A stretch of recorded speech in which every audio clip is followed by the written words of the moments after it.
जब किसान organic produce करता है तो सर्टिफिकेशन कहाँ से मिलेगा कि वो ऑर्गेनिक है, कैसे विश्वास हो उसको?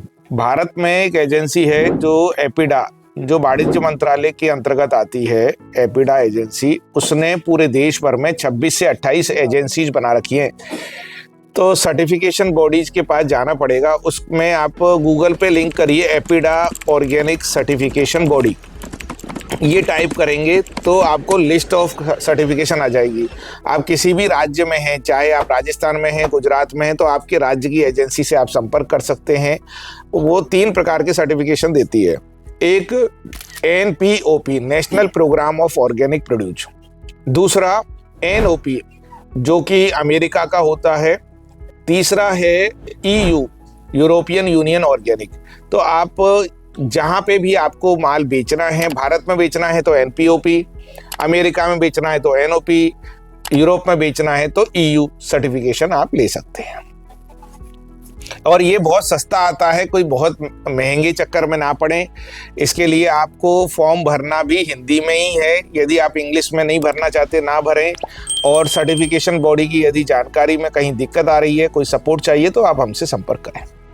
सर, जैसे आपने अभी बताया कि एक्सपोर्ट करते हैं हम दूसरी कंट्रीज में, तो उसके लिए क्या प्रोसेस रहता है, अगर बताना चाहेंगे आप? एक्सपोर्ट करने के लिए एक्सपोर्ट इंपोर्ट कोड होना चाहिए, GST सर्टिफिकेट होना चाहिए, शिपिंग एजेंट होना चाहिए एक आपके पास में, फिर एक वेबसाइट होनी चाहिए, आपका सोशल मीडिया पे एक पेज होना चाहिए, आपको वो सब चीज़ें जो आप करते हो वो दिखाने की आदत होनी चाहिए। सर, जैसे कुछ लोग ट्राई भी करते हैं, लेकिन बाहर जब प्रोडक्ट जाता है तो वो फेल हो जाते हैं सैंपल्स के तौर पे, तो पूरा का पूरा माल उनका रिजेक्ट हो जाता है। इसके लिए क्या बताना चाहेंगे? ऐसा नहीं है।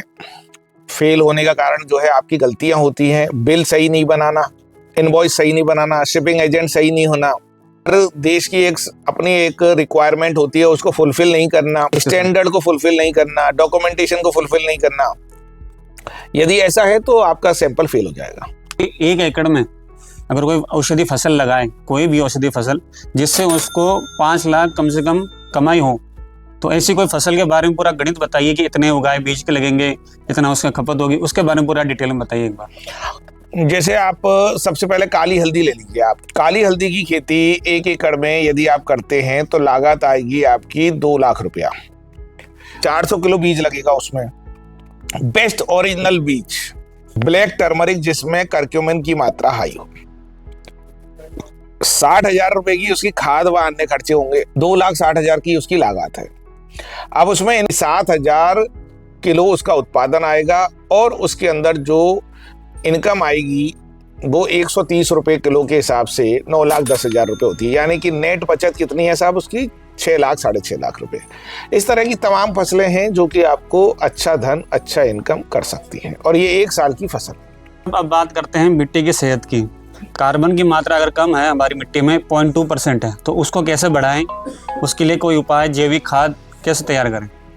गाय के गोबर की बैक्टीरिया युक्त खाद तैयार करिए। जैसे आप गाय का गोबर लीजिए, उसको बेड के रूप में लगाइए और उसमें प्रतिदिन पानी का छिड़काव करिए। उसमें बहुत सारे बैक्टीरिया डेवलप हो जाएंगे। उस बैक्टीरिया के अंदर की जो खाद है वो करीबन 40 दिन में तैयार होगी।